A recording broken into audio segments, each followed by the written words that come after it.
Bom, então esse é o título, né? 12 passos de uma caminhada por textos fundadores. Fundadores nesse sentido de textos que nos influenciaram, né, a nossa formação cultural, continuam nos influenciando. A gente pensa, né, como eles nos influenciaram, como as interpretações também, né?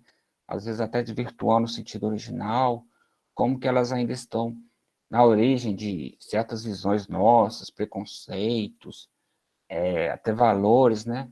Como a gente pensar sobre isso e pensando em construir talvez um mundo mais justo, né? Um mundo mais interessante. Talvez alguns passos que a gente tomou, baseado nesses textos, a gente pode pensar em tomar outros. E a partir daí, nós, nossa sociedade ser um pouco melhor, talvez. Bom, então é da Casa Museu de Arte, esse projeto, e o nome do ciclo seria Literaturas Fundadores do Ocidente, desse ciclo de apresentações. Bom, aqui eu falar um pouco da primeira apresentação, né, que foi no ano passado, que inaugurou mesmo essas palestras da casa. Ela veio do livro Cântico dos Cânticos, um poema muito famoso da Bíblia, né? E a ideia é esse título, Cântico dos Cânticos, a poesia na negritude feminina, pensando na... A ideia é valorizar a beleza do texto mesmo, falar um pouco dessa beleza da poesia, e a questão da mulher negra protagonista da história, do poema, que é uma coisa que muitas vezes fica um pouco oculta, porque muitas traduções colocam morena, e além de colocar, tem um trecho, se não me engano, Cântico dos Cânticos, capítulo 1, versículo 5, que algumas traduções aparece a personagem principal, Sulamita, né, do poema se apresentando, ela fala, sou morena, porém bonita. Mas outras traduções apresentam, sou negra e bonita. Aí há uma diferença muito grande, né, na questão de ela se dizer negra e ela dizer, além de ser negra, eu sou negra e bonita. Não dizer o porém, que o porém dá a ideia de mais, né? Quer dizer, apesar de eu ser morena, ter a pele escura, eu sou bonita. Não, mas aí algumas traduções, as mais recentes, apresentam, eu sou negra e bonita. Então, é algo assim que talvez a ideia que o texto original esteja falando de uma mulher negra e valorizando a beleza dela. Mas algumas traduções escondem isso, porque a maioria das traduções foram feitas por homens brancos, né? E, com certeza, o racismo deve ter influenciado bastante dessas traduções também. E dois textos me ajudaram bastante para fazer esse trabalho, essa apresentação, foi da Cleusa Caldeira, uma teóloga, que trouxe essa questão da, da negritude, da sulamita, e como isso foi oculto nas traduções, e um texto do autor chamado Marco Cataccio, que ele fala da questão que o Cântico dos Cânticos é um texto que valoriza o mundo físico. Ele não fala muito do mundo espiritual, ele fala do mundo físico, da natureza, do corpo, das pessoas, da mulher, do homem, dos animais. Ele fala desse mundo físico, ele não se preocupa muito com o mundo metafísico, o mundo espiritual. Bom, então, acho que a mensagem, né, vamos dizer assim, dessa primeira apresentação é isso, que é um poema que traz uma mulher negra como protagonista, e isso foi oculto pelas traduções, que geraram traições, né, vamos dizer assim, e que é um poema que valoriza, apesar de estar na Bíblia, ele valoriza muito o mundo físico, o mundo natural em que nós estamos. Bom, aí seguindo, aqui é uma apresentação da Edneia, que ela falou acho que, se não me engano, capítulo 3 do Gênesis, que fala da questão da queda, né, do primeiro casal humano, segundo a Bíblia. Então, o título foi Fora do Jardim, a Queda e a Culpa, no livro de Gênesis. Aí tem toda essa questão, né, de falar que foi o pecado original, por isso que nós somos seres culpados, e isso é algo que muitas vezes as igrejas usam, né, até para, assim, sem generalizar, né, mas assim, muitas igrejas usam para, como posso dizer, controlar os fiéis. Então, se você é culpado, você tem que estar na igreja, você tem que se submeter ao que a igreja manda para você conseguir a sua salvação. Mas o que a Adnet trouxe foi uma concepção, acho que advinda dos estudos psicanalíticos, a questão que vendo a Eva como aquela pessoa que ela assume o seu próprio desejo e assume a busca pelo seu próprio desejo. Então, esse sair do paraíso seria como se fosse a saída sei lá, da infância e a busca por maturidade, pela busca por sua individualidade diante do mundo. Então, é uma visão menos moralista da história, é uma visão e menos carregada de culpa. A gente fica imaginando, a gente foi tão formado com a ideia de culpa, que nós somos culpados, que muitas vezes nós acabamos tendo uma vida muito mais, assim, carregada, pesada, e acabamos nos fechando para muitas possibilidades por causa dessa culpa, né? E a gente se sente culpado, a gente não se sente merecedor. Então, essa ideia de ver essa história da transgressão de Eva, da transgressão de Adão, como a busca pelo seu próprio caminho, pelo seu próprio rumo, é uma ideia que eu acho muito interessante e fascinante. Aqui foi a terceira apresentação, ela foi inspirada no livro de Esther, que é muito famoso, né? Aí a figura de Esther sempre foi muito celebrada, né? Não sei se muito, mas ela foi relativamente famosa nessa personagem, Esther. Só que tinha uma personagem não é tão famosa assim no livro, que chama Vasti, ela era uma esposa do rei, se não me engano, da Síria, e ela se recusou a comparecer numa festa em que o rei iria exibir a beleza dela, essa personagem Vasti. E por isso ela foi punida.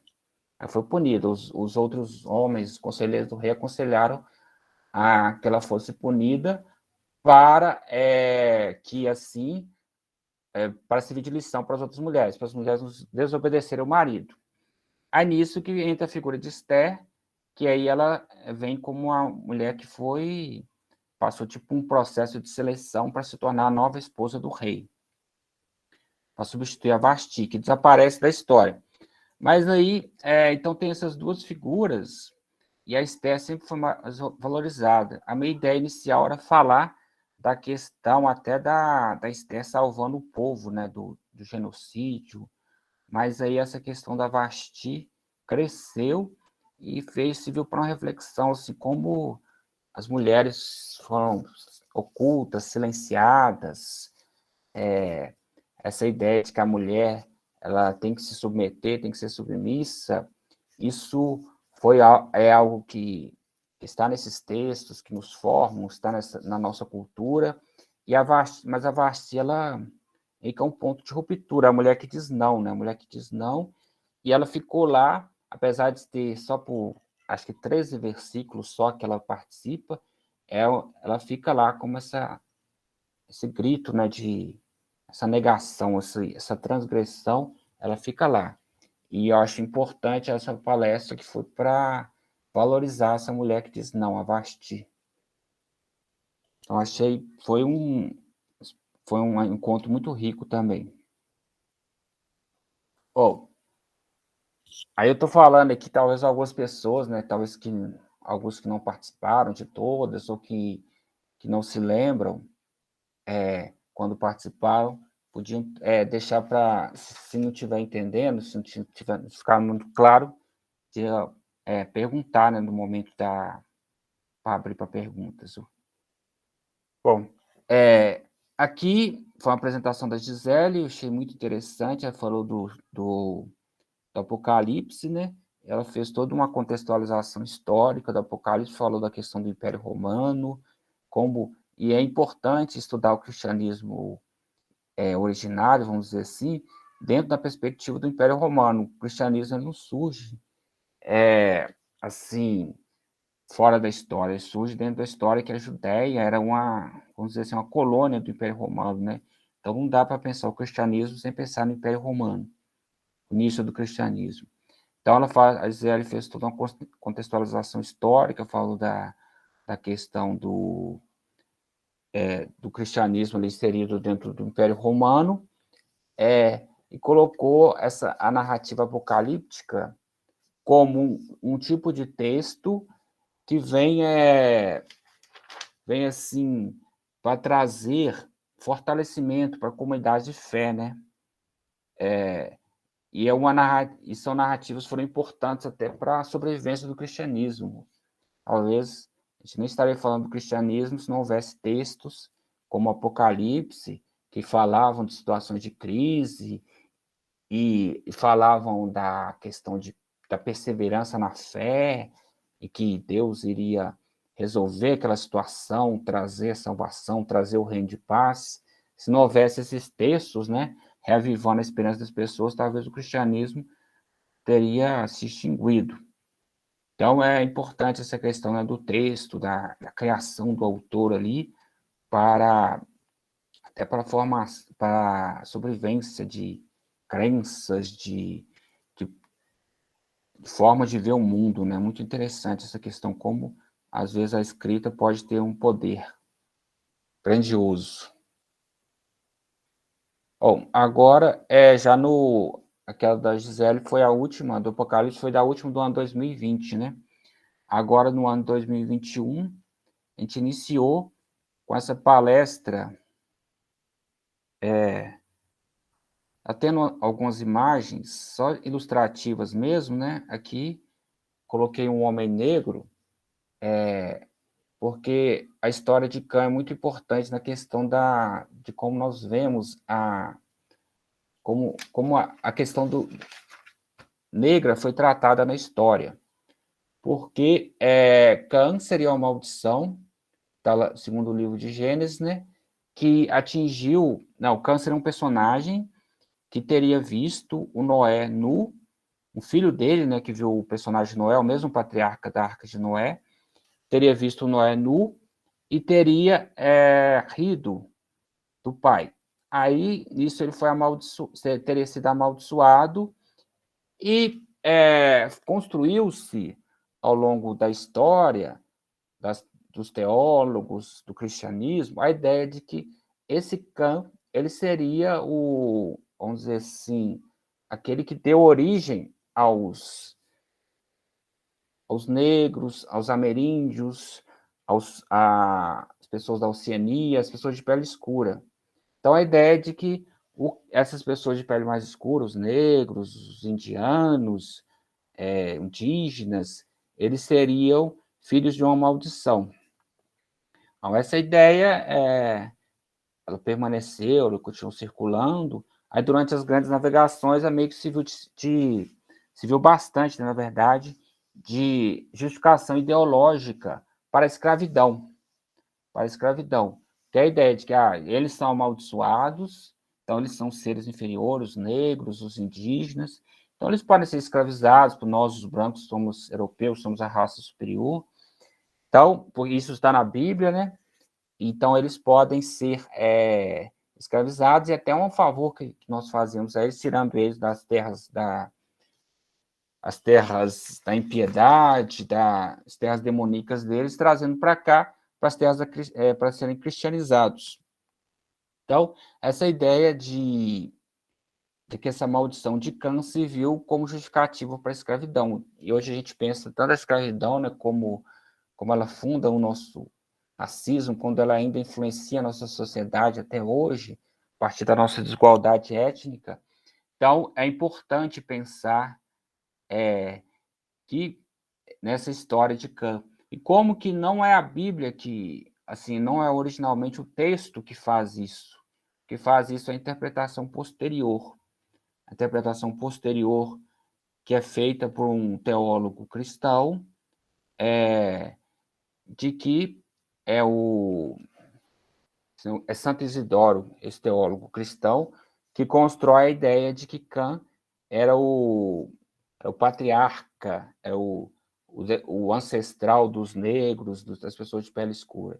Então, essa ideia, essa interpretação que é feita da história, do Cã vendo Noé nu, que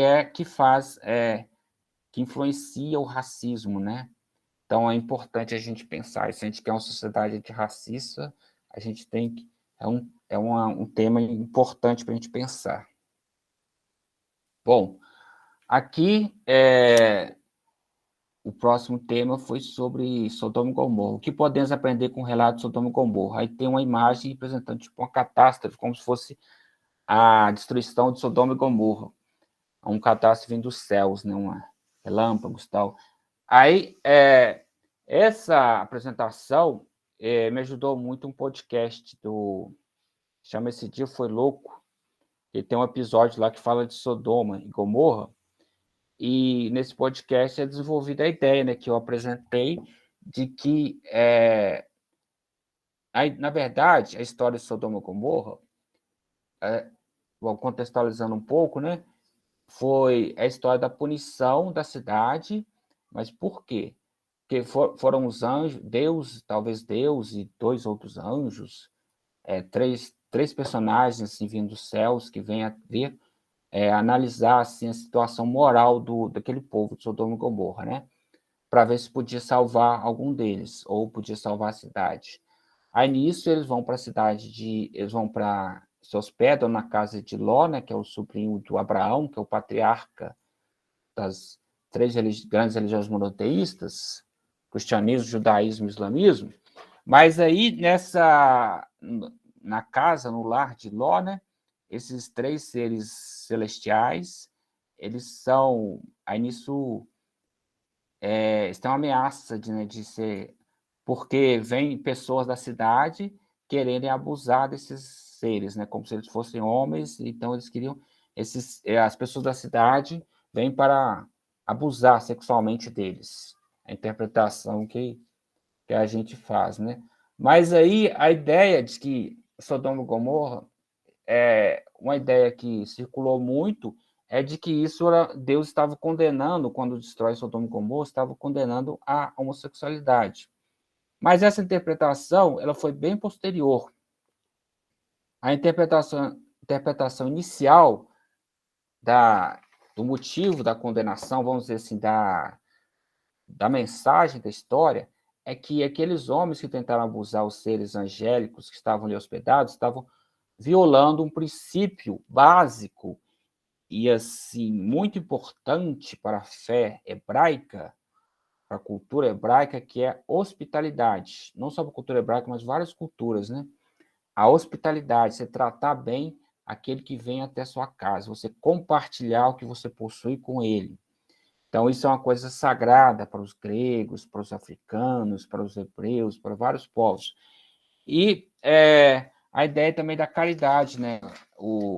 Você ajudar o pobre, ajudar a viúva, ter esses valores que depois eles são, toda vez que, em outros trechos da Bíblia, em que é citada a história de Sodoma e Gomorra, o que é ressaltado é isso, que aquelas pessoas violaram os princípios de hospitalidade, de caridade, e por isso houve a condenação a Sodoma e Gomorra. Então, de uma história que poderia servir uma fábula, que poderia servir de ensinamento para que nos tornemos mais solidários, mais hospitaleiros, com o estrangeiro, com o imigrante, com aquela pessoa que saiu de sua terra porque a sua terra está em muita dificuldade, a pessoa que está mais necessitada, porque está numa terra estrangeira, sem ter nada para sobreviver. Dessa história foi construída outra interpretação a partir de uma interação entre gregos e hebreus, no período assim de colonização helenística da Judéia, né, da terra dos hebreus, quando eles foram dominados pelos gregos, para diferenciar isso lá para o século 3 ou 4 antes de Cristo, para se diferenciar dos gregos que praticavam, né, as relações homoafetivas, os hebreus construíram essa ideia, alguns pensadores, né, judaicos construíram essa ideia de que a condenação, na verdade, é contra a essas práticas homossexuais, homoafetivas. Mas aí foi uma construção posterior, e não é a construção mais interessante que pode se pensar do texto, porque a gente pode se extrair do texto. Então, essa ideia de que, muitas vezes, é muito reducionista a ideia de pensar nesse texto como uma condenação à homossexualidade. Então, a ideia mesmo foi de confrontar, né, esse pensamento, muita gente se apoiando na religião para condenar a homossexualidade, muitas vezes nem dentro da religião justifica, né? Até na nossa cultura, assim, tanto que a gente já, vamos dizer assim, evoluiu, justifica menos ainda, né? Mas, às vezes, até nos próprios textos antigos, não se justifica também condenação à homossexualidade. Bom, aí seguindo, aí teve toda uma discussão sobre a mulher, né, nessa apresentação, a questão que o Ló ofereceu às filhas para ficar no lugar dos seres celestiais, para elas serem abusadas. Foi toda uma discussão a respeito da questão da mulher. Aí eu achei interessante trazer uma apresentação, uma reflexão que eu li textos, assisti vídeos. Tem um professor André Leonardo Vitarese que fala bastante desse tema, tem até uma aluna dele que fala também, de uma mulher, Maria Madalena, muitas vezes ela é vista como a pecadora arrependida, aquela que se arrependeu dos pecados, aí foi abençoada por Jesus, então aquela que é justificada por um homem, mas na verdade, a partir de uma outra interpretação, outra visão da história, a Maria Madalena poderia ser considerada a primeira e a mais importante das apóstolas, porque, inclusive no Evangelho de João, ela é a única mulher que vê o Jesus ressuscitado, e aquela que vem diante daquele quadro de desolação que está lá no Evangelho, era aquela que vem trazer esperança, dizer que Jesus estava ressuscitado. Alguém pode dizer, mas isso não é histórico. Mas, historicamente, vinha a ideia de que a Maria Madalena era pensada como uma liderança. Tem até o Evangelho de Maria Madalena, que não entrou na Bíblia, e nesse Evangelho de Maria Madalena é apresentada em contraposição a Pedro, como a apóstola mais importante e o Pedro enciumado da relação dela com Jesus. Ela, no Evangelho de Maria Madalena, não é um evangelho, não é um evangelho que tem, assim, vamos dizer assim, é um evangelho tardio, um evangelho escrito bem depois, né, da existência histórica de Jesus. Então, não é um evangelho que tem um valor histórico, mas ele é importante, que mostra como as mulheres, assim, dá indícios de que, no início do cristianismo, as mulheres existiam função de liderança e que, muitas vezes, foi tentado se ocultar o papel da mulher, a importância da mulher na formação do cristianismo, foi escondido. Então, a ideia de que Maria Madalena seria uma pecadora arrependida surgiu, foi assim, vamos dizer assim, impulsionada por uma publicação de um Papa no ano de 591, século VI, final do século VI, da Era Comum, da Era Cristã. Então, esse Papa ele trouxe essa ideia e essa ideia acabou prevalecendo diante da ideia de Maria Madalena como apóstola, aquela que vem para anunciar Jesus ressuscitado e aquela que tem essa importância como líder da igreja.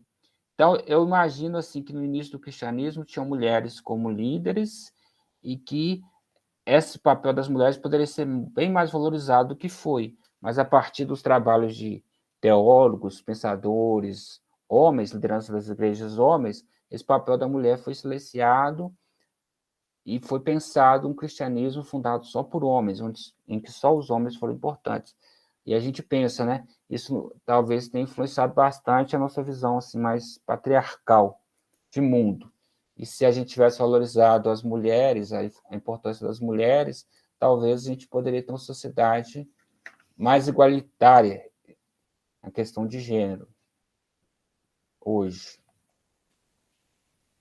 Bom, aí depois teve uma apresentação sobre o fundamentalismo religioso cristão, breve panorama histórico e conexões com a realidade, que tem uma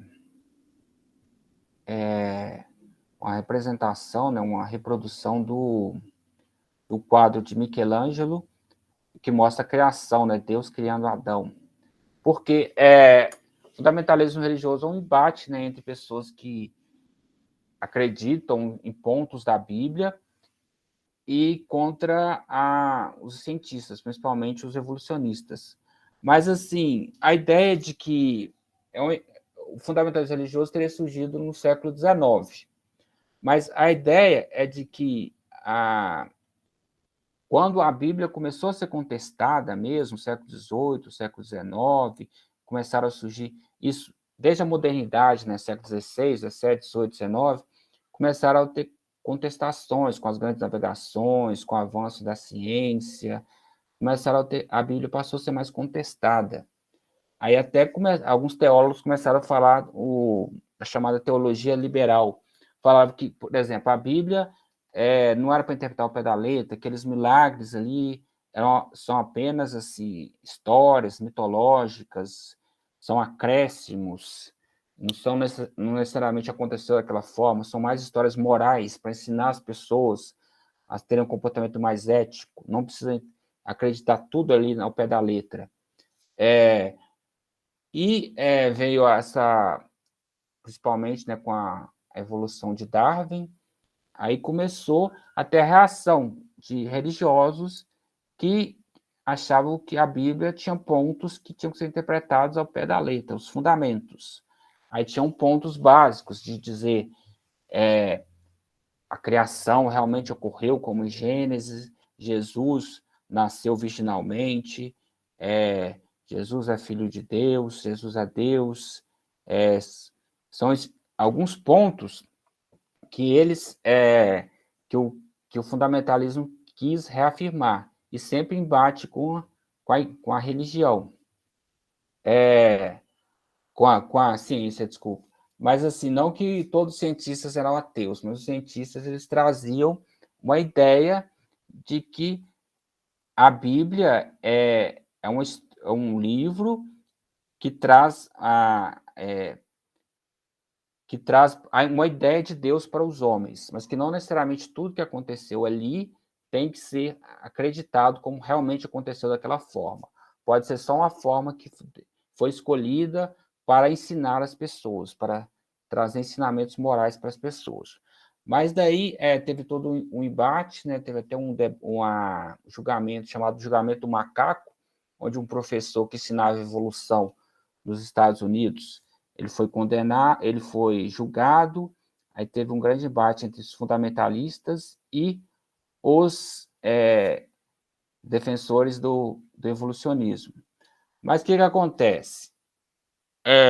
A ideia, principalmente como o fundamentalismo nos influencia hoje, é que os fundamentalistas eles estão querendo cada vez mais entrar na política e, a partir daí da política, influenciar a sociedade. Então, eles querem ocupar os cargos eletivos e querem defender a fé deles nas casas legislativas, nos governos. Isso ameaça a ideia do Estado laico, da democracia, todos têm o direito de ter sua religião ou não ter religião nenhuma. Aí, quando uma religião quer tomar o poder, ou representantes de uma religião querem tomar o poder, isso pode ser um perigo. Então, é uma coisa para a gente pensar que o fundamentalismo pode ser uma ameaça da nossa ideia de liberdade de expressão, de liberdade de pensamento. Bom, aí teve uma apresentação que foi feita juntamente com o professor Tiago, ele te deu o nome personagem da Paixão de Cristo, que a ideia é de falar de alguns personagens importantes da história da prisão e crucificação de Jesus, né, que é Barrabás, Pilatos, Judas, e o Tiago trouxe uma boa contextualização histórica, geográfica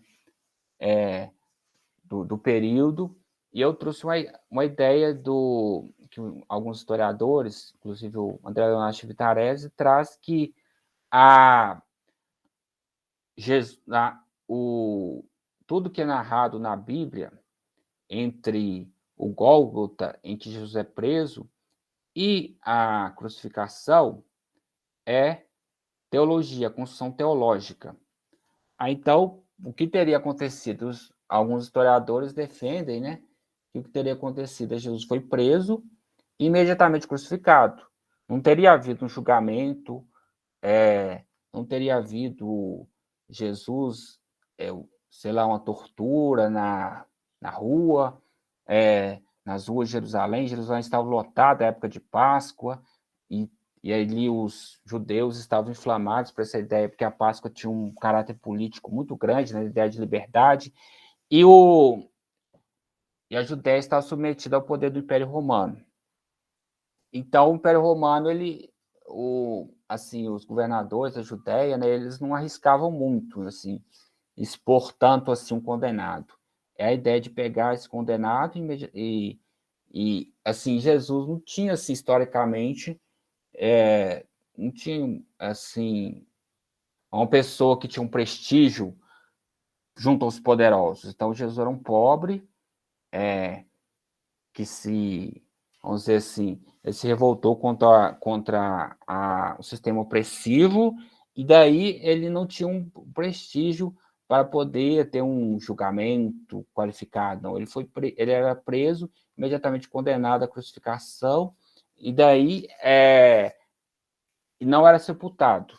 Não era sepultado para não se formar uma memória daquele personagem, porque os revoltosos com Jesus, o que eles faziam? Se eles fossem enterrados, poderia gerar o quê?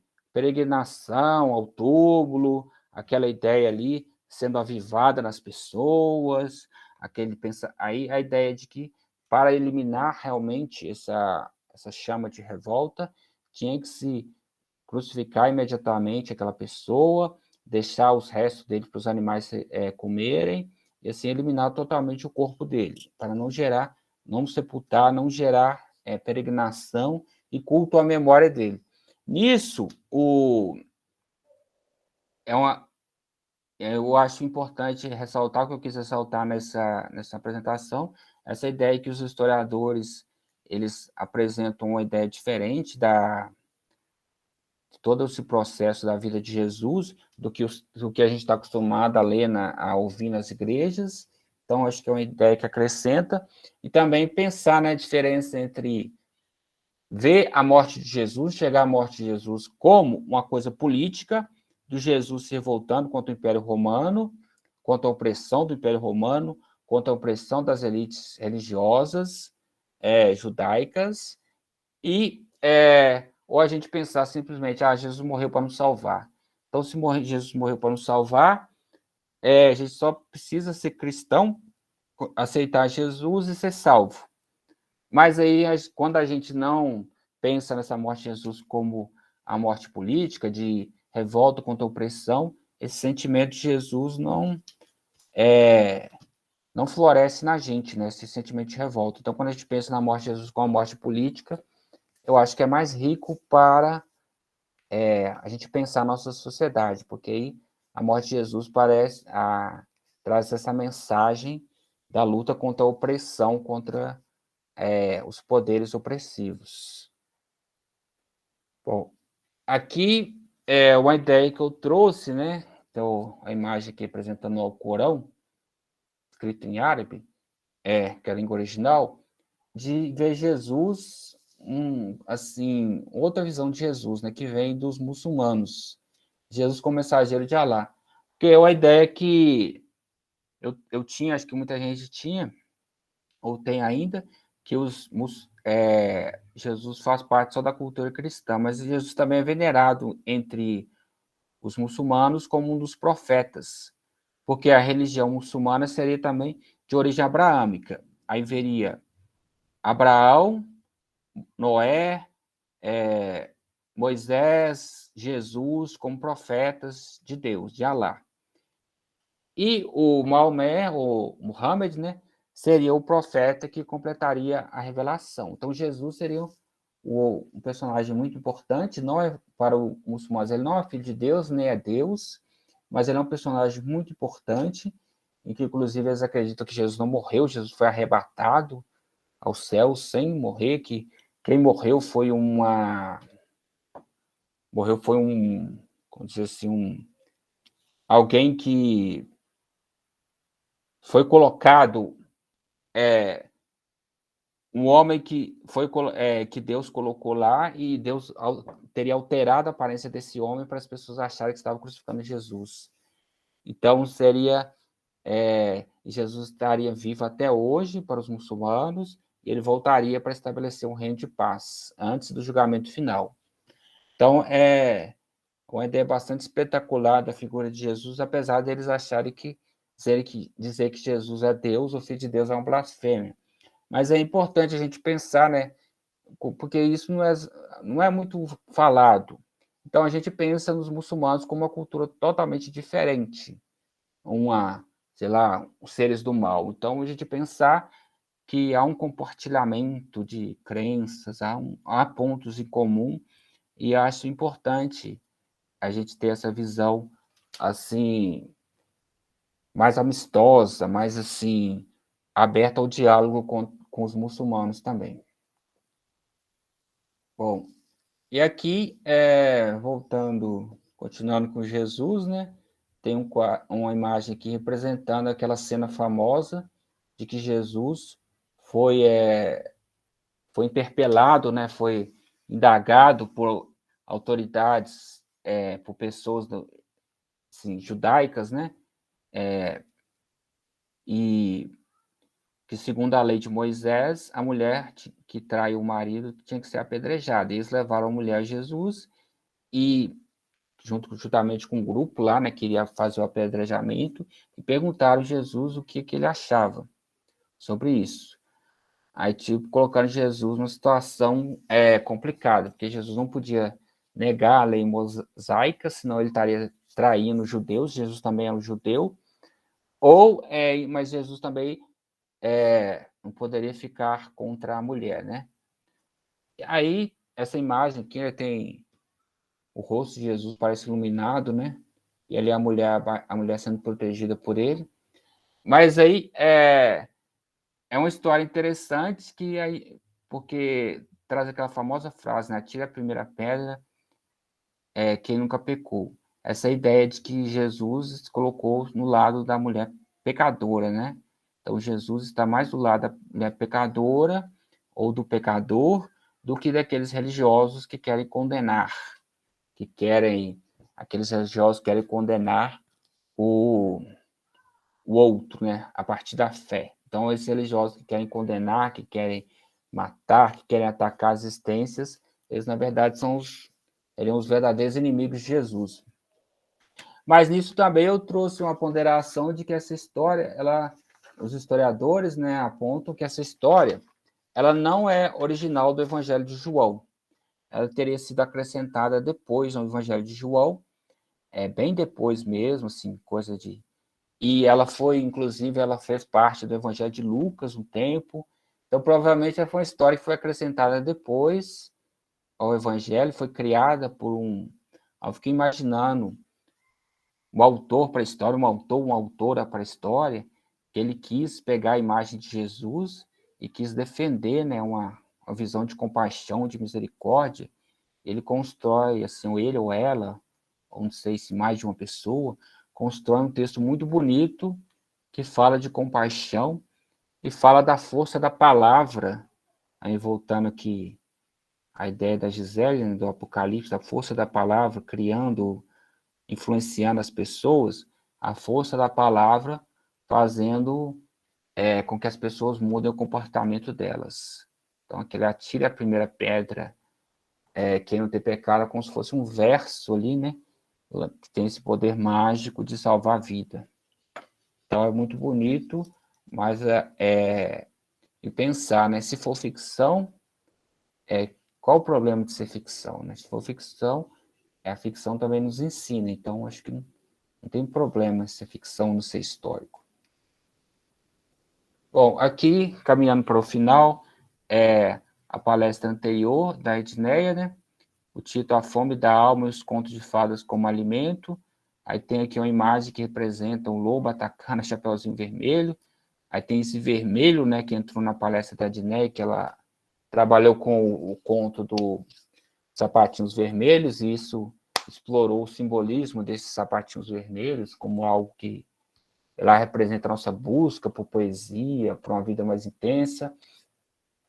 E a Adnet trabalhou bastante com textos psicanalíticos, falando dessa importância do conto de fada, né?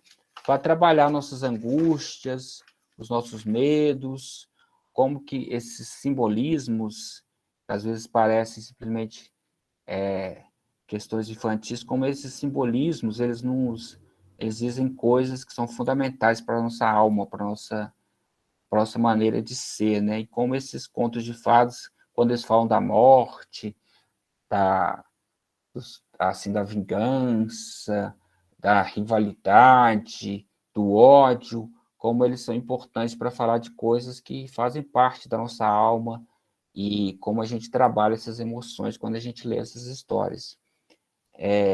Eu achei interessante também que os contos de fadas ele tem um pouco a ver com a Bíblia, porque além de ser textos assim, que são realmente fundadores da nossa cultura ocidental, né, eles também são textos que eles vêm, eles surgem oralmente, inicialmente, depois eles são trabalhados em livros, e eles são sempre, eles continuam sendo reatualizados, adaptados, assim como a Bíblia, né? Você vê muitas vezes tem edições da Bíblia assim para crianças que tentam suavizar um pouco aquelas histórias de morte, de assassinato que tem na Bíblia, tentam valorizar só as histórias assim, vamos dizer assim, mais doces, não aquelas histórias de guerra que a Bíblia tem. Então a Bíblia também passa por um processo assim de higienização muitas vezes nas versões.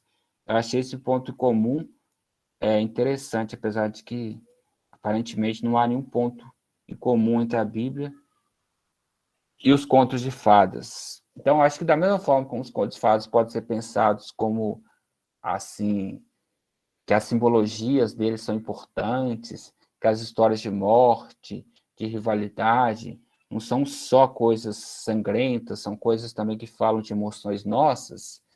Acho que a Bíblia também pode ser pensada assim. Muitas vezes a gente fala, a Bíblia, muito genocídio, muita morte, mas será que ele não é um simbolismo para que nos ajuda de alguma forma a pensar nossas emoções? Ali não tem lições ali que a gente pode interpretar eticamente, sem sair da literalidade, né? Não que a gente vá lá, tem que matar um povo ali, porque o povo é diferente da gente. Não, a gente tem que pensar que ali, talvez um profeta que está falando ali de eliminar um povo, pode a gente interpretar como isso, a gente eliminar certas práticas, né? Não tão legais assim que a gente pratica, não sei. Interpretar simbolicamente a Bíblia também pode ser rico, eu acho. Pode ser importante.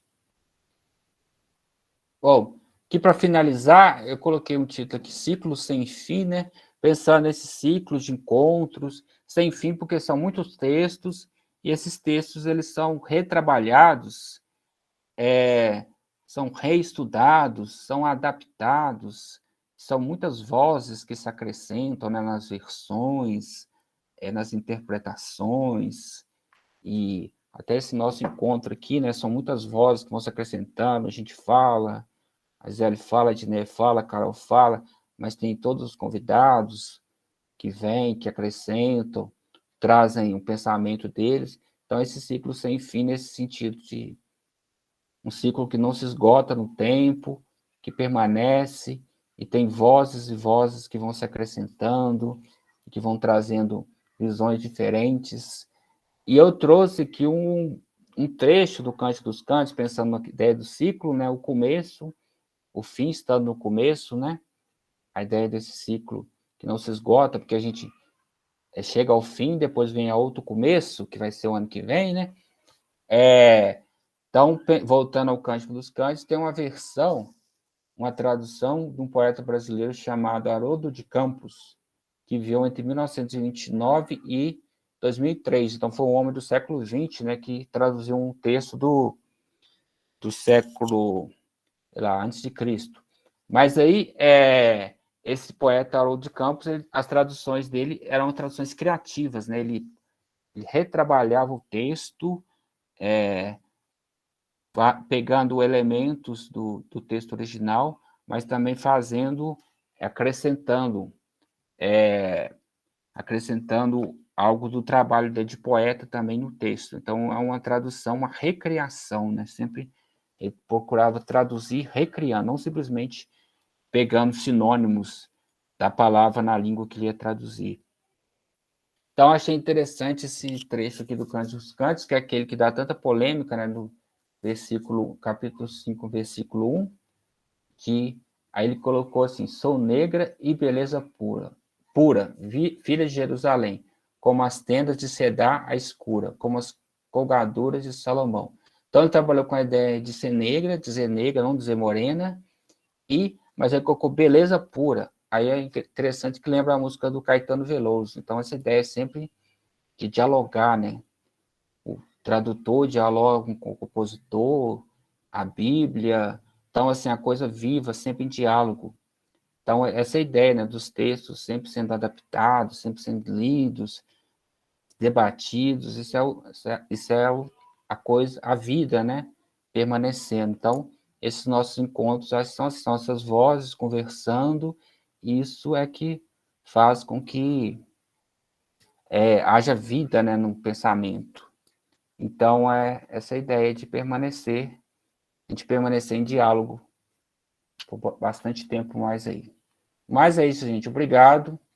Espero que não tenha sido muito confuso. Espero que não tenha sido muito inconsistente.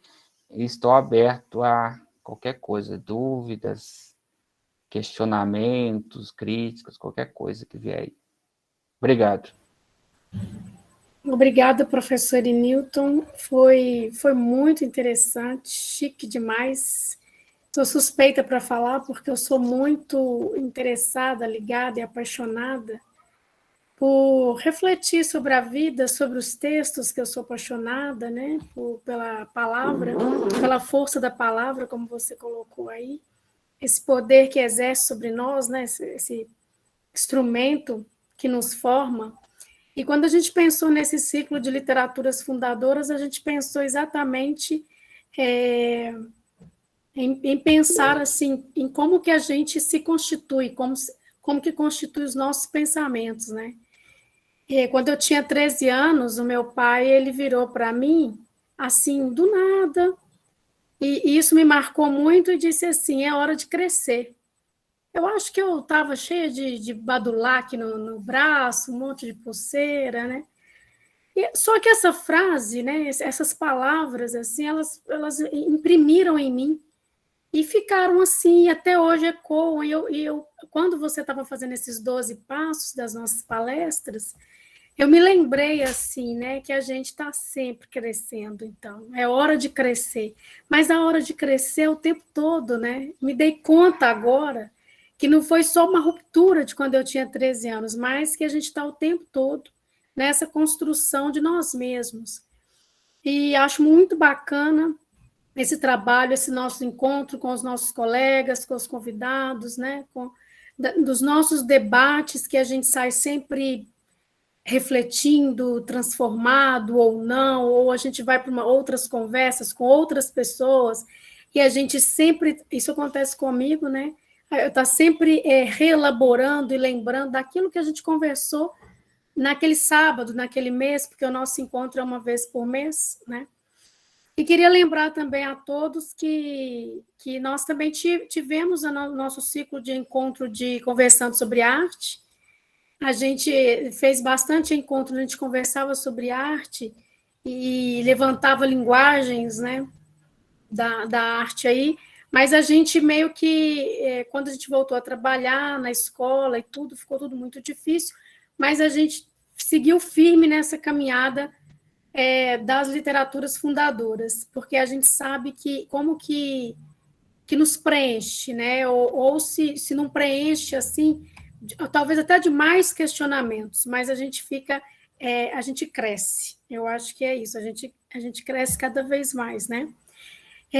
Então, todos estão convidados também agora a falar, nós já temos aí inscritos, podem destacar palestras, o professor Inilton pode dialogar a respeito de algumas palestras, a gente vai, né, no nosso debate aí, como sempre, acrescentando, dialogando.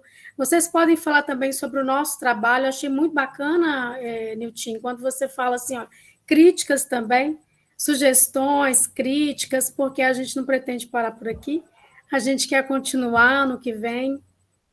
Essa hoje é a 13º encontro, né? Então, nós fizemos uma retrospectiva de 12 passos, mas tem aí uma palestra que é sobre contos de fadas, que também é uma literatura, né, que é fundante assim, para o nosso pensamento, e a gente pretende também e dar seguimento nas reflexões dos contos de fadas, nessa perspectiva, né, filosófica que a gente traz, né, não infantil, enfim, simbólica, né, que nos faz crescer. Então, eu vou dar a palavra aqui, eu acho que a Ângela levantou primeiro e depois Carol, né? Então, Ângela, por favor, pode ficar à vontade. Muito obrigada pela sua presença.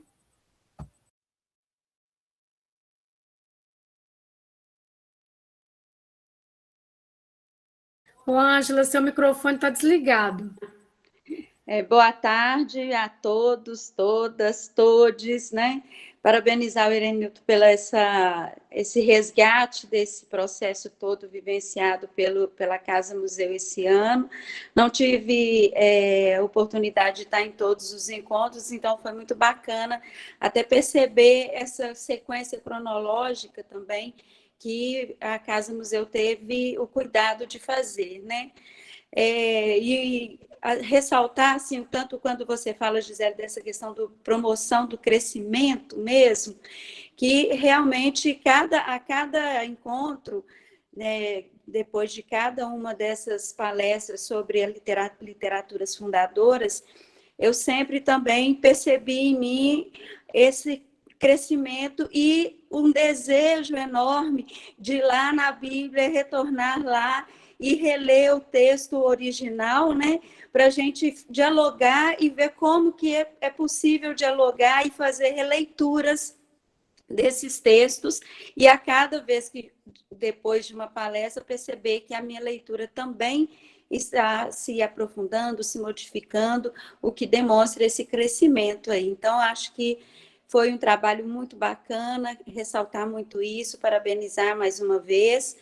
Quando você citou aí a questão dos ciclos de palestras sobre arte, eu acho que houve momentos também muito legais. Eu queria ressaltar aqui a palestra do cineasta Marcelo. Acho que foi um momento de muita sensibilidade, foi muito gostoso, foi muito bom sentir, perceber o percurso dele, outros artistas que tiveram, que eu também pude participar.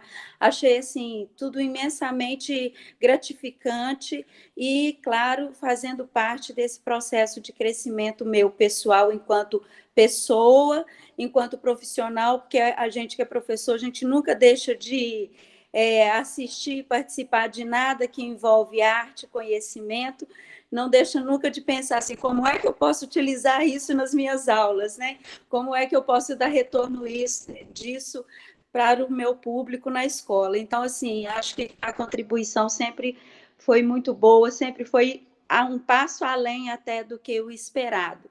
E o que fica é aquele gostinho de quero mais, né? Acho que é importante, acho bacana vocês dizerem, não, tem mais vindo aí, estão preparando material novo, bacana. E a pergunta é, não dá para ter um spoiler, não? Já para a gente começar, então, a pensar um pouquinho nisso, se preparar para ficar mais ansioso pela espera? No mais, parabéns a vocês, obrigado pelo processo até aqui, e estamos juntos, vamos continuar, que está muito bacana. Ô, Ângela, antes de eu dar a palavra para Carol, só um minutinho. Muito bacana a sua fala, quero agradecer. Isso, eu falo aqui o tempo todo que a gente sempre que dá força para a gente também é a interação com vocês todos que estão aqui e enriquecem, né, o debate. Nós sozinhos aqui, não, a gente não estaríamos crescendo, né? Porque nesse encontro, nesse esbarrão, nessa troca de ideias que a gente cresce. E aí, Ângela, eu vou te fazer um convite, né? Porque você está numa nossa lista para você também participar do ciclo, dando uma palestra. E aí, quem sabe? vou fazer esse convite para você. Então, tem muita coisa vindo aí ano que vem. A gente quer ter fôlego, né? A minha mãe fala assim: Nossa, você está em reunião de novo, que a gente faz reunião 3 vezes por semana, final de semana. A gente não liga, não, sabe? A gente gosta de trabalhar porque a gente está fazendo o que a gente gosta, né? Como diria Confúcio, descubra o que você gosta e você nunca mais vai trabalhar, né? A gente se diverte, cresce aqui. E aí ela falou assim, de novo, quanto você está ganhando? Não estou ganhando nada, estou ganhando dinheiro nenhum, mas estou ganhando muito conhecimento, muita experiência, e nisso a gente vem conversando, tentando construir, assim, espaço mesmo. A gente queria que esse espaço também fosse sendo apropriado por vocês que participam, que vêm na casa, né, que debatem com a gente, que são professores. A maioria do nosso público é professor, a gente já descobriu o nosso público-alvo. E através dos professores é que a gente também vem os alunos, então a gente acaba ampliando aí. Então fica o convite, o spoiler seria, nós vamos dar continuidade aí aos contos de fadas, né? A gente quer fazer trilha pedagógica, né? Assim, para estar dentro do museu, para auxiliar os professores. Tem muita coisa. Tem livro que a gente quer lançar, a gente tem que ver se a gente vai ter pernas, né? Mas fica o convite, Ângela. Nós conhecemos o seu poder de palestra, então você pode já se preparando, que ano que vem a gente conversa e alinha isso aí, tá? E vai ser muito bem-vindo você aqui na nossa varanda, palestrando para a gente. Eu vou passar a palavra para a Carol e depois, se alguém da casa quiser dar spoiler aí, gente, eu acho que eu dei os que eu consegui aqui. Carol, fica à vontade. Boa tarde, gente. Me ouvem bem? Dá um joinha aí, Gisele. Então, eu quero agradecer a presença de todo mundo, né? Eu também estou nessa batalha, nessa luta aí para manter a Casa Museu sempre presente, né? E o meu comentário é sobre os contos de fada, a relação entre contos de fada e textos bíblicos. Eu não sei se vocês se lembram, mas na palestra da Edneia, né, Fora do Jardim, aquele texto, né, de Gênesis, em especial o trecho da queda, aquilo me remete muito à lógica dos contos de fada. Os contos de fadas, né? Quando os contos promovem, né, alguns deles, um crescimento, tem a jornada do herói, né? Quando ele passa por agruras e após aquelas agruras ele se torna uma pessoa autônoma, né? Ela conquista a autonomia, conquista a independência, né? A maturidade. E Gênesis é um texto muito especial para mim, porque ele tem todos os elementos que esse tipo de conto de fadas traz, né? Então, a jornada, né? O homem é criado, ele vive numa situação confortável, tá tudo muito bem, aí acontece ele desobedece, né? E no momento que ele desobedece, ele perde esse lugar, né? Ele perde aquele conforto de ter a comida e tudo à mão. E aí ele passa a ter que trabalhar e a lutar pela sobrevivência. Eu acho que isso é muito parecido com a nossa jornada ao longo da vida, né? O nosso crescimento, né?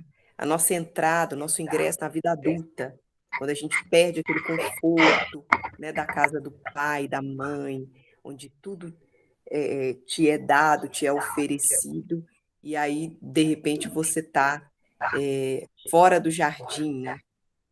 E para promover isso, você tem que romper também com a sua mãe, com o seu pai, né? Não de romper, cortar relações, mas você tem que desobedecer, porque senão você continua sendo o filhinho, a filhinha da mamãe, né? E alguns contos de fada trazem isso. Então, eu vejo em muitos textos, em muitos trechos da Bíblia, uma estrutura parecida. Mas, enfim, acho que essa nova etapa, né, da literaturas vai ser muito interessante, porque eu tive acesso a alguns livros, né? Psicanálise dos contos de fadas, e tá muito interessante. Quero convidar todos para seguir com a gente aí nessa jornada. É isso, beijo. Gente, quem mais quiser falar, pode ir levantando a mão aí. O professor Newton, eu vou fazer um comentário aqui de uma palestra, uma fala de uma palestra que eu achei interessante. Se eu não me engano, é quando você diz aí do Jesus que ele é o revolucionário, né? O Jesus homem, né? Esse Jesus histórico mais humano, vamos dizer assim. O que me chamou a atenção, e depois, se você quiser comentar, não é bem uma pergunta, vou fazer observação, se você quiser comentar depois, é que eu me lembro que no debate a gente chegou a alguma coisa ficou assim na minha cabeça, no sentido de que Jesus, quando ele é visto assim, né, como um revolucionário, como aquele que é uma voz do pobre, uma voz que está ali lutando contra a opressão, ele é o rebelde ali, né? Ele se rebela junto com o povo diante de algumas situações. E quando ele é humano nesse aspecto, né? Quando ele está junto com o povo, ele é humano. Aí, beleza, esse é um aspecto. Mas quando ele fica, porque essa é uma curiosidade minha, quando ele fica muito próximo divino, ou muito próximo de Deus, ou tem esse mito, né? Essa mitificação dele ser Deus, eu acho que são os perigos do fundamentalismo. Quando esse Jesus, estou dizendo que ele não sei, eu também acredito, desacredito, né? Eu sou uma pessoa que confio desconfiando sempre. Então, só penso que quanto mais Jesus é divino, mais próximo daquele que vai vir e julgar os vivos e os mortos, não sei se é bem essa história, mas ele vai, né, ele é muito poderoso, ele é muito divino, como que a elite, como que o opressor, como que quem domina se apropria da imagem dele, se apropria desse Jesus, se aproxima dele, se identifica com ele, porque eu acho que quem oprime se identifica com uma espécie de Deus, né? Meio que há um endeusamento assim, e menos aquele Jesus que é o rebelde, que é o que luta, que é o que é contra o sistema, que esse que é humano, ele fica em segundo plano, ele é esquecido, há uma inversão aí, para mim, de valores, assim, né, que a gente fica assustado vivendo esses tempos políticos que nós estamos vivendo, do nosso governo hoje, da nossa situação política hoje, da forma como as coisas caminham, né, nos dias atuais no nosso país, principalmente. E isso me deixa muito curiosa, porque a gente vê a ideia de Jesus, ou ver Jesus, sendo associado a esse lado.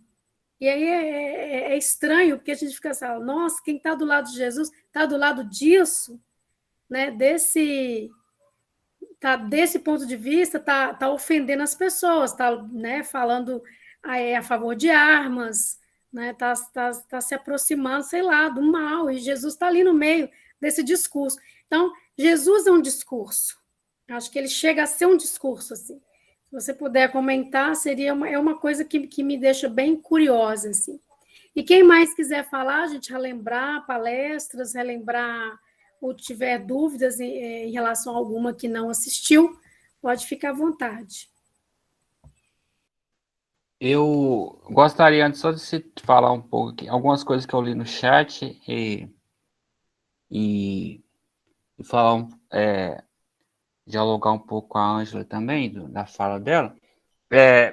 Eu vi aqui a Ana Clara, a Clara colocou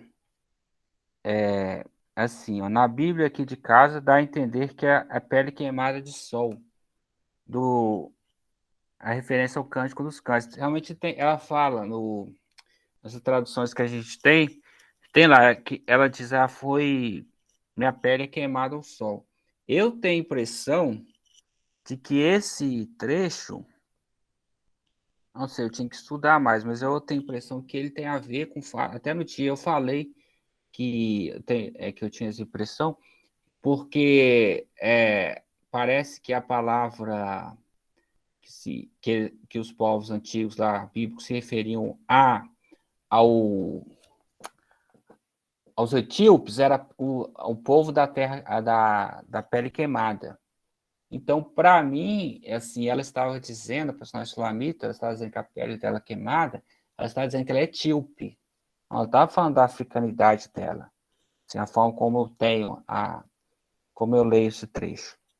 Aí eu posso estar enganado, mas a forma como eu leio é essa, dizer, não é que a pele dela, para mim não é que ela é negra, para mim ela é negra e ela não está, tipo assim, não é que ela está mais morena porque a pele dela está bronzeada. É porque ela está usando um termo que era usado para falar do povo dela, que seria o povo etíope. Assim, é a minha leitura. É essa leitura aqui. E tem a ver com essas traduções, né, que trazem essa ideia de ser ela negra. Porque as Bíblias sempre houve essa divergência e as traduções mais antigas sempre tá morena, trigueira, essa ideia, e reforça essa ideia de que dizer que ela estava com a pele queimada seria um bronzeamento. Então, mas eu desconfio, eu acho que ela estava falando só da terra dela, da Etiópia. Então, essa é a leitura que eu faço desse trecho. Aí o Tiago também fala da questão do Abraão.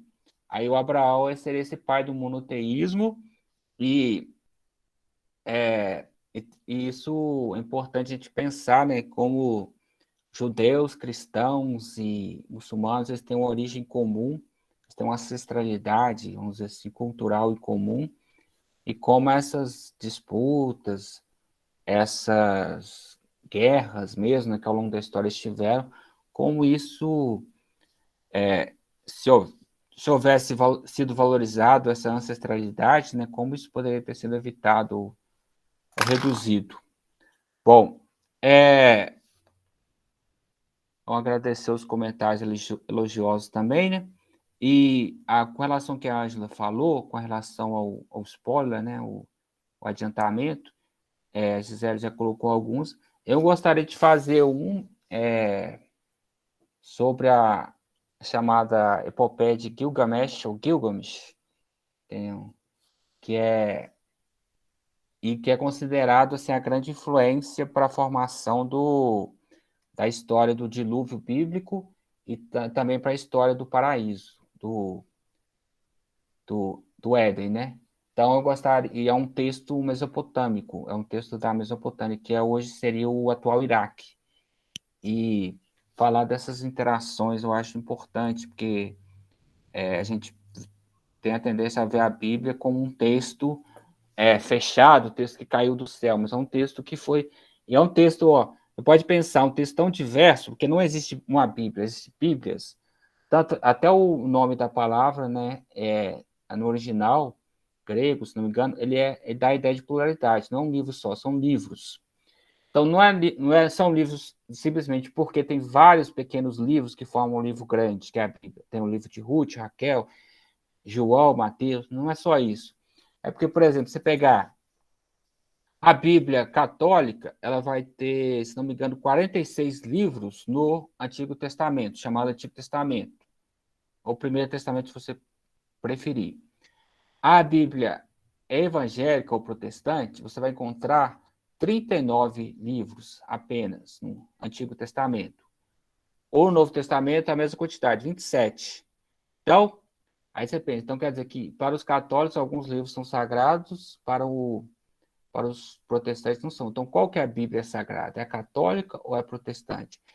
Se eu for pegar, acho que na Igreja Católica Ortodoxa, que é muito assim, popular naquelas terras da Rússia, da Grécia, se não me engano, desses países assim, vamos dizer assim, da Europa mais oriental, tem outra Bíblia também. Entre os cristãos da Etiópia, há outra Bíblia, há outros livros que entraram para o cânone bíblico.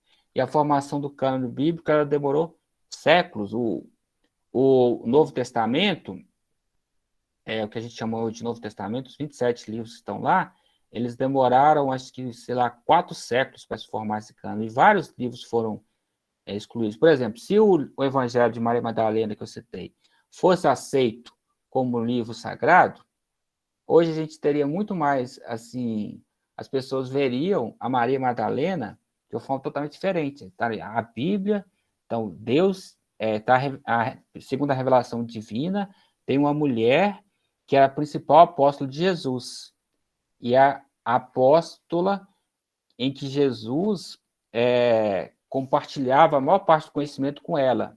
Assim, é como se ela fosse a principal aluna de Jesus, a Maria Madalena. Aí, se esse livro tivesse entrado na Bíblia, essa é uma visão que a gente teria. Assim, não quero dizer assim que não existiria machismo, mas talvez esse seria menos. Então, assim, a Bíblia é um livro diverso, tem diferentes Bíblias, e houve o processo de colocar esse livro ou esse outro livro aqui, excluir esse aqui, ele foi um processo, assim, foi um processo, uma disputa, e foram as pessoas que tinham poder religioso que escolheram isso. Não foi necessariamente, esse livro aqui, ele é mais fiel. Não havia como saber se o evangelho segundo Mateus, ele é mais histórico que o outro evangelho ali que não entrou. Não é a questão assim, a teologia que eles tinham, a visão que eles tinham, que orientou essas escolhas. Então, a gente poderia ter tido outra Bíblia. Se não houvesse os textos mesopotâmicos, talvez a gente não teria o Gênesis como a gente tem hoje. Então, se pensar nessas interações, e até a questão de versículos, por exemplo, quando a gente pega lá igual você falou, Gisele, eu vou entrar um pouco da questão de Jesus histórico. Se você for analisar aquele trecho lá quando Jesus disse que é mais fácil um camelo entrar pelo buraco de uma agulha do que um rico. A esse trecho aí, tem historiadores que estudam e ficam pensando nessa coisa, o que Jesus disse e o que Jesus não disse, né? O que parece ser uma fala autêntica de Jesus, o que parece ser um acréscimo. Aí tem esse trecho, que provavelmente é uma fala de Jesus. Por quê? Parece bem coerente com Jesus histórico. Pensar um camponês, pobre, numa terra que não... assim, que eles viviam sendo oprimidos por impostos do Império Romano, eles viviam oprimidos pelas elites judaicas. O Jesus teve influência, segundo historiadores apontam, teve influência bastante grande dos profetas Eliseu e Elias, que eram profetas que não estavam vinculados aos reinos, eram profetas assim, mais do povo, mais populares. E Jesus também foi influenciado por um revoltoso chamado Judas do Galileu, que é um cara que dizia que só há um Deus, o Deus Jeová, o Javé, só há um Deus, só esse é o Senhor. Então, você cultuar, você servir o Império Romano, o judeu servir o Império Romano é uma blasfêmia. Então, os judeus tinham que se revoltar contra a opressão do Império Romano. Então, esse Jesus que se revoltava contra as elites é aquele camponês que via aquela injustiça, você trabalhar, trabalhar, trabalhar e não ter o que comer. Então, falar isso dos ricos, provavelmente é uma fala, tem muito a ver com essa figura de Jesus, essa figura histórica. Mas, por exemplo, aí tem aquele outro trecho, mas que aí os discípulos perguntam, mas então quem poderá se salvar? Aí Jesus fala, para os homens nada para os homens muita coisa é impossível, mas para Deus tudo é possível. Mais ou menos isso. Então, esse trecho provavelmente foi um acréscimo posterior ali para dizer o quê? Para meio que... Porque começou a surgir cristãos ricos, convertidos ao cristianismo ricos, poderosos. Então, eles queriam ser cristãos, mas também não queriam abdicar das riquezas. Aí teria que ter um acréscimo ali para suavizar a mensagem. Então, para os ricos se sentirem incluídos, precisava ter esse acréscimo. Então, esses acréscimos, muitas vezes, eles têm uma forte carga ideológica. Até, às vezes, a questão da tradução, como no caso do Cântico dos Cânticos. Então, a Bíblia é mudada, é acrescentada, ela é reformulada, muita coisa se perdeu, muita coisa foi erro dos copistas, né, que antigamente era muito precário. Na época, você tinha que copiar, fazer a cópia das versões à mão. Então, muitas vezes tinha erros dos copistas. Então, não dá para dizer assim, a Bíblia, mesmo se ela fosse, vamos admitir, a palavra de Deus, mas a Bíblia que a gente tem, ela foi modificada, foi transformada, e ela é múltipla. Então, não dá para saber qual que é a palavra de Deus. É a Bíblia cristã, a Bíblia protestante, a Bíblia etíope, a Bíblia ortodoxa. Então, não dá para saber. Então, há esses discursos. Então, às vezes, eles são assim, eles são muitas vezes alimentados pela nossa ignorância. Quando a gente não lê um pouco mais sobre isso, a gente tem essa ideia. A Bíblia é uma coisa só, então só há uma Bíblia. Então, realmente, a Bíblia é verdade. Mas quando a gente começa a ver a ideia da multiplicidade, então a gente pensa assim, não, mas será que qual que é verdadeiro? Então, se essa pode estar errada, essa outra pode estar errada, então talvez todas possam ser criação humana. É mais lógico. Então, aí a gente meio que fica com um pensamento mais independente, vamos dizer assim, mais autônomo, eu acho. Então, esse Jesus que você falou, eu não sei se ele seria um revolucionário no sentido contemporâneo, no sentido marxista, talvez, mas é esse Jesus camponês, pobre, revoltado com as injustiças. E esse Jesus é morto por quê? Porque ele foi, segundo o historiador que eu acompanho bastante, o Adriano Nativo Vitarese, ele foi discípulo do João Batista. Foi discípulo de João Batista. João Batista era um profeta mais radicalizado também, que falava falava assim, vocês têm que se converter, têm que praticar o bem, senão vocês vão ser... Assim, ele tinha uma fala bastante, pelo que a gente percebe, assim, que veio para a gente ver os evangelhos, uma fala bastante radicalizada, no sentido, assim, de pregar uma ética, uma transformação, né, nas ações, nas práticas. Então, esse Jesus que veio com essas influências dos revoltosos, que veio com essa vivência campesina, é um Jesus que se colocou como Messias, e a gente não sabe realmente se ele realmente, provavelmente ele não reuniu muita gente no tempo de vida dele, mas ele reuniu pessoas em volta dele suficientes para ser visto como uma ameaça ao poder.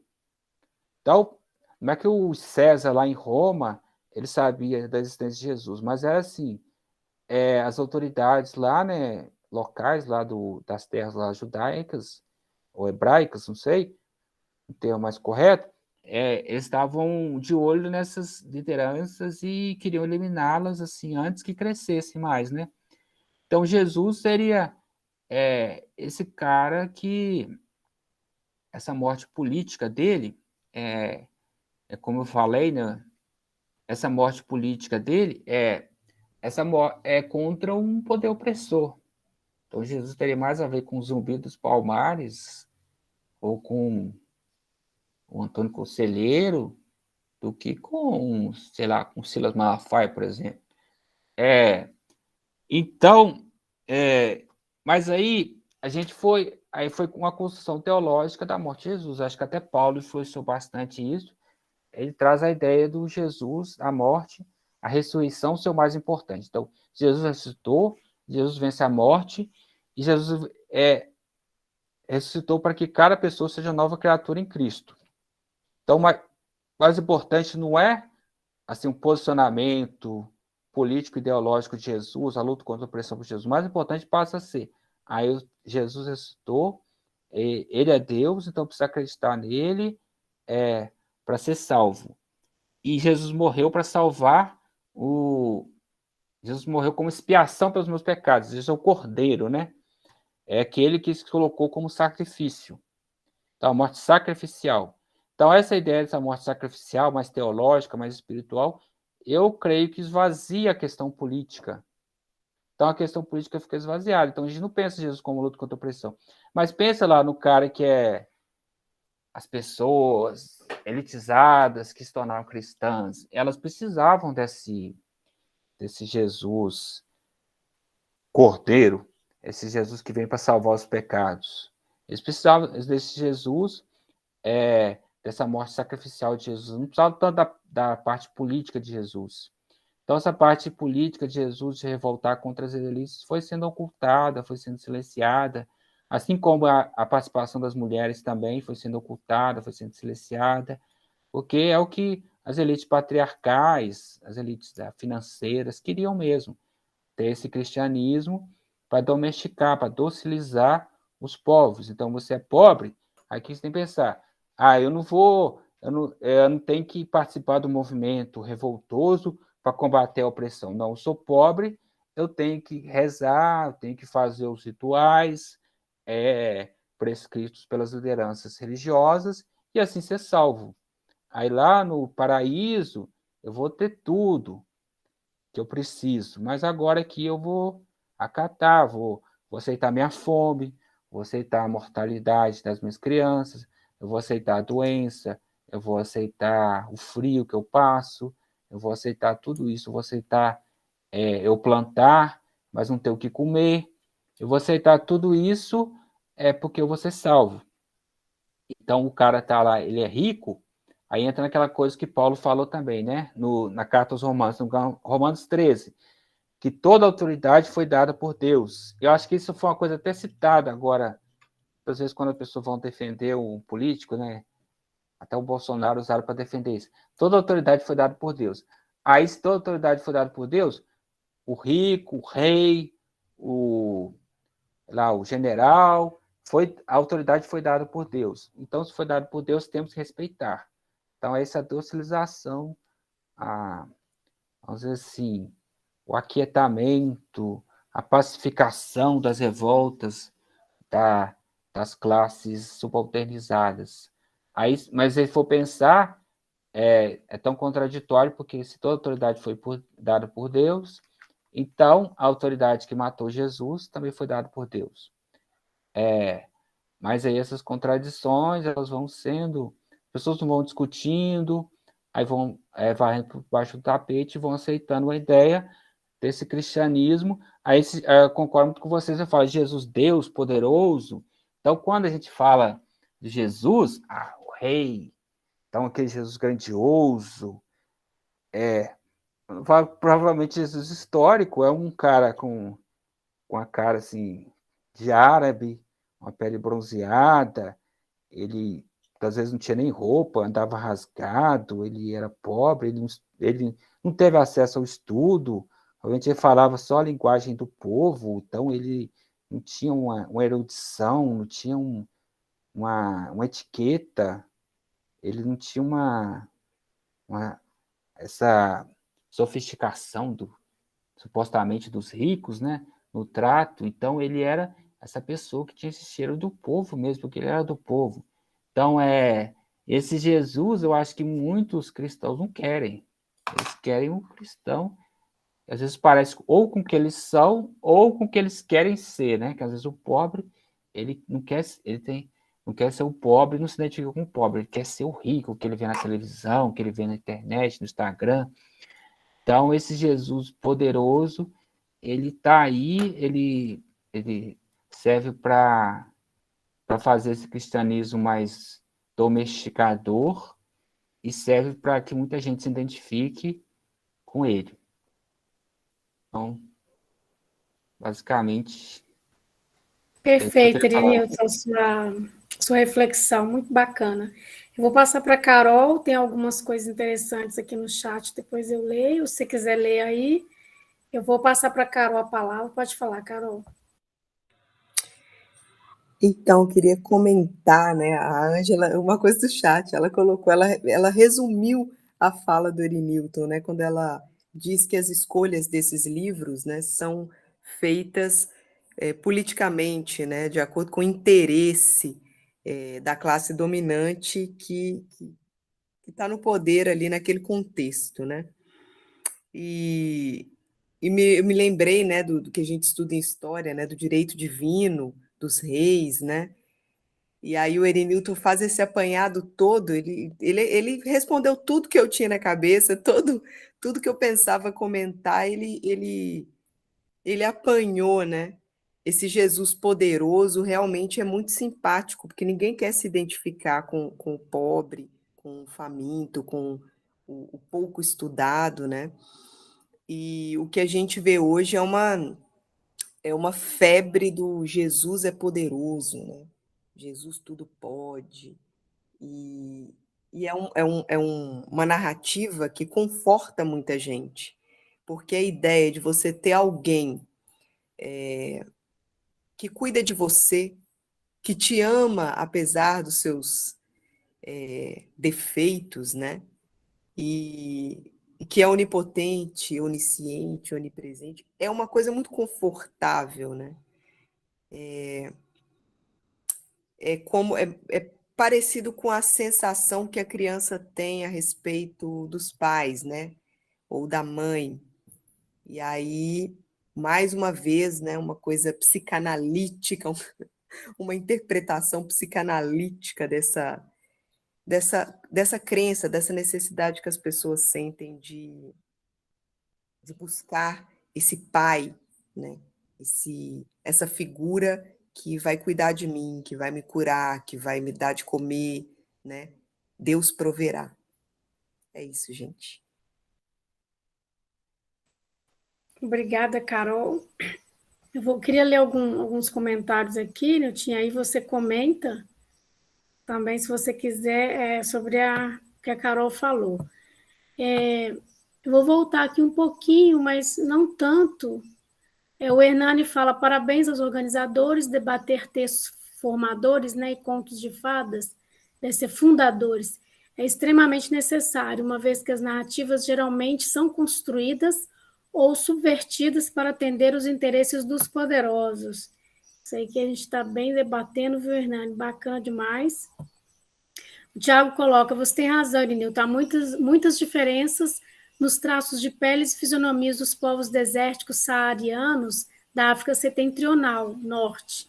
Diferente se compararmos com os povos da África subsaariana, abaixo do Saara, e além dessa região. O continente africano é imenso e com milhões de diferenças culturais, étnicas, entre povos, tribos e civilizações.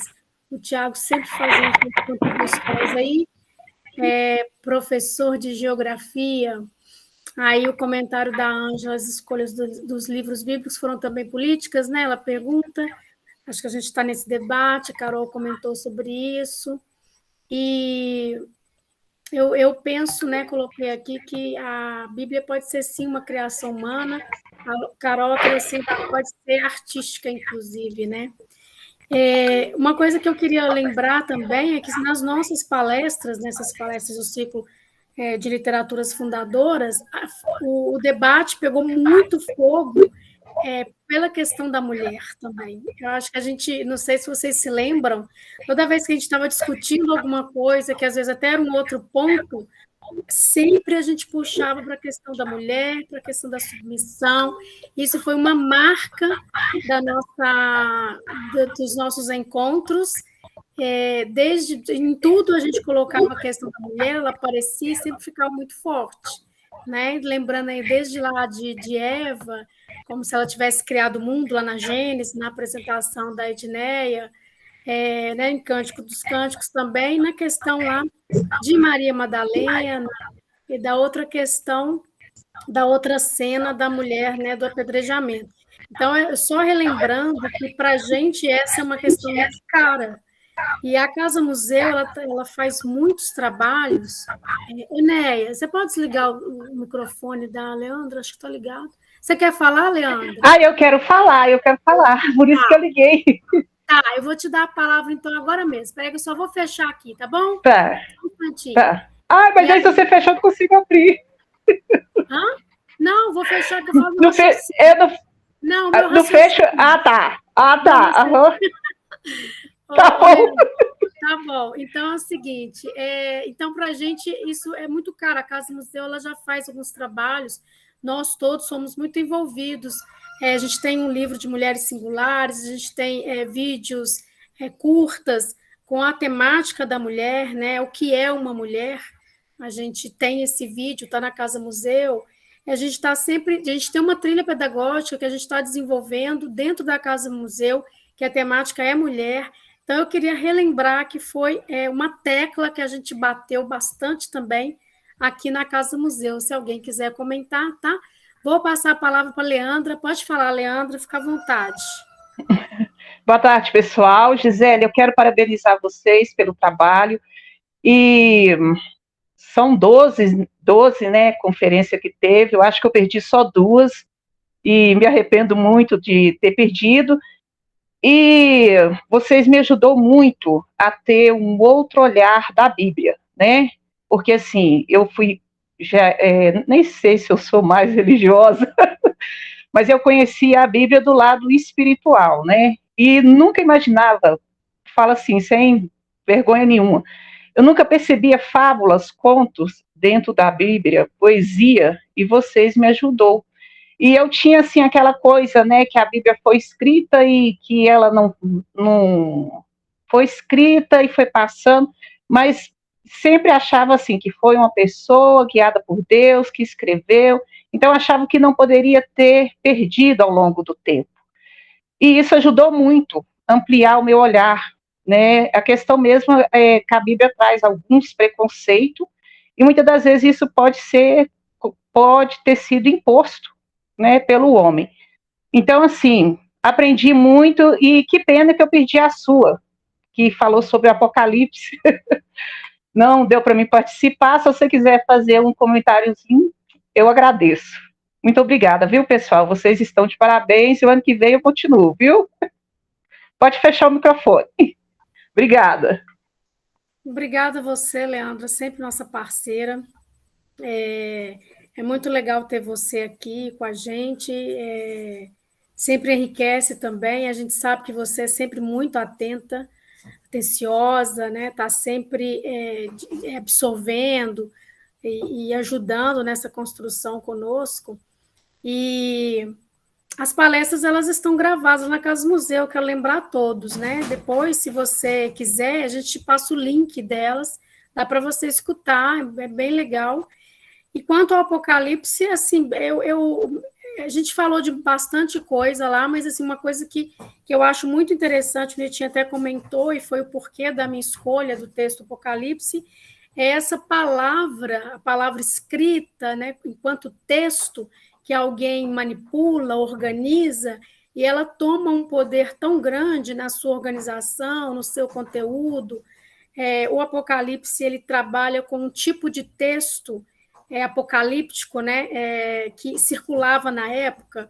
Muitas pessoas escreviam textos apocalípticos, assim, que eram textos do cunho da revelação.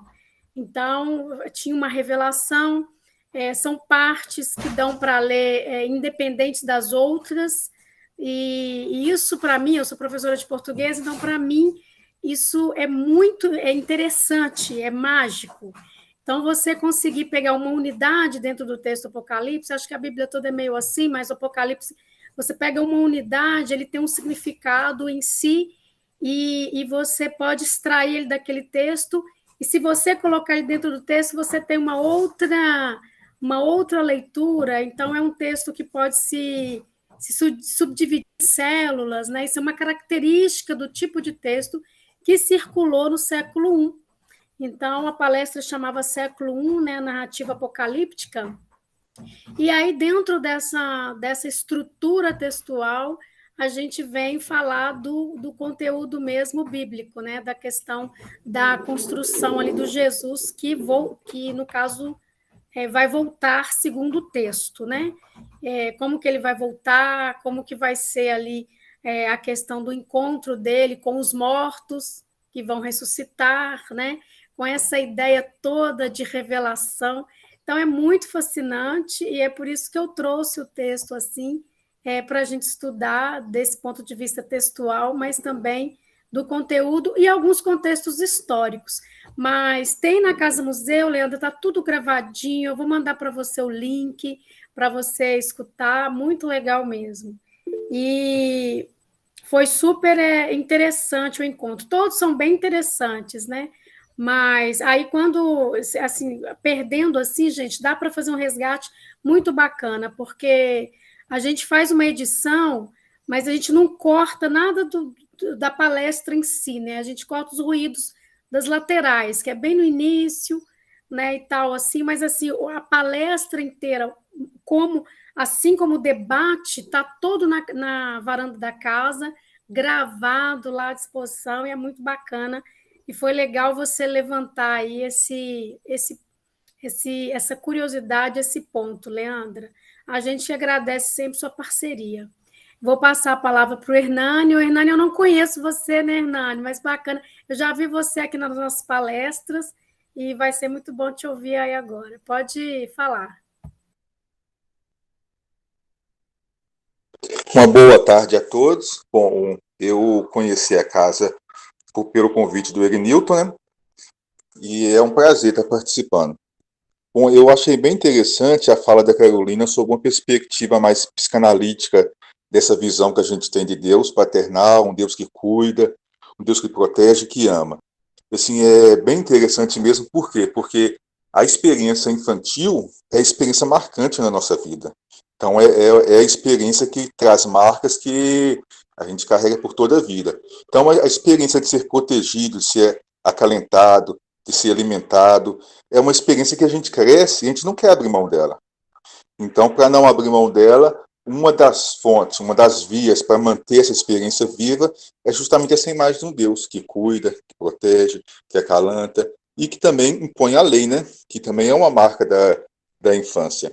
E eu acho bem interessante o próximo ciclo ser sobre contos de fadas, porque é uma similaridade entre os textos bíblicos e a questão do conto de fadas, porque eles dialogam com as nossas questões, nossos anseios, nossos medos, nossas fantasias. Então, parabenizar mesmo a todos vocês pelo belo trabalho.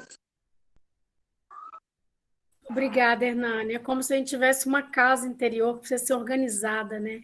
Então, esses textos, eles ajudam a gente. O Bruno Bettenheim, que é um psicanalista, a Neia até citou na palestra dos sapatinhos vermelhos, ele diz isso, que meio que vai ajudando a gente a botar as coisas no lugar, organizando dentro da gente, trabalhando no nosso inconsciente, né? E aí a gente consegue meio que um equilíbrio emocional, né? Ou pelo menos uma consciência aí um pouco maior do que a gente sente, das nossas emoções.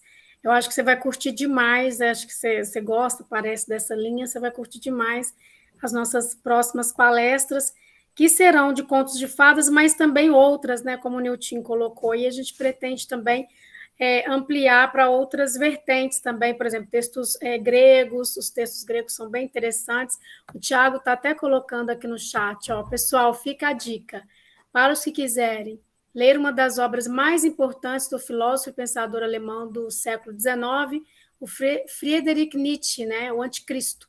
Futuramente, se permitirem, poderemos propor um debate e apresentação sobre essa obra. Pode ser? Valeu demais, Tiago. Essa é incrível, Nietzsche, né? Acho que a gente pode sim atacar aí, né, para esse pensador e filósofo. A Clara disse que já tentou ler, mas não fluiu e vai amar a apresentação. Clara é a nossa parceira de cadeirinha aí da Casa Museu. A Néia gostou também. E a Clara já fala aí, você poderia apresentar, Tiago, a ideia foi sua. A Carol fala, os contos de fadas podem nos conduzir por essa senda dolorosa de conquista, deve ser de conquistar a autonomia, né? Conquista da autonomia. Beleza, gente, acho que a gente já tem dicas, os spoilers, Ângela, na verdade, aí as ideias estão fluindo e a gente tem fôlego para tentar construir encontros com vocês aqui para ano que vem, vai ser muito legal. Eu queria chamar todo mundo assim para participar do nosso sorteio. A gente já está chegando na nossa hora, a gente sempre fecha em 2 horas o nosso encontro, né? A gente sabe que todo mundo aí tem seus compromissos. E agradecer a presença de vocês. Não é fácil a gente parar no sábado para a gente encontrar online, né? Uma das coisas que a gente ganhou muito com a pandemia, a gente teve perdas, aquelas coisas todas chatas, da questão da tragédia mesmo, da morte, enfim. Mas, assim, quando a gente pensa por um outro ângulo, a gente também aprendeu muita coisa. A gente se encontrou com pessoas e conheceu pessoas através dessa plataforma, que é o Meet, e outras plataformas. A gente construiu outras relações, outra forma de se encontrar. E aí, a gente, assim, tem muitas ideias e a gente não queria perder, né? Porque foi uma tragédia, teve muita tristeza, mas o que nos deixou vivo? O que nos deixou vivo, eu acho que vale a pena a gente cultivar. E a gente está tentando fazer isso aqui da Casa Museu. Tanto trabalhar com a arte, com, né, nossas exposições artísticas, que a gente, todo mês, a gente alimenta a Casa Museu com exposições artísticas, de artistas locais, exposições nossas mesmo, coisa que a gente corre atrás, que a gente procura, que a gente produz. Se vocês conhecerem alguém, ou se vocês fizerem algum tipo de linguagem artística, poema, se canta, né, ou da palestra, ou qualquer coisa, pode entrar em contato com a gente, que a gente vai ter o prazer de expor no nosso espaço.